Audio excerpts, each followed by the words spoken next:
Estamos aqui no sítio Camuxingo Teodósio, onde foi o centro da tromba d'água que levou água para a cidade e provocou aquele desastre.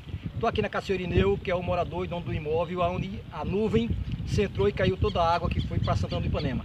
Senhor Ineu, como é que foi essa noite? Foi bom, foi tranquilo? Foi de muito medo.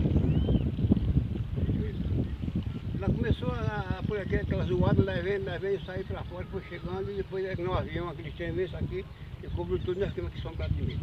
Medo foi muito.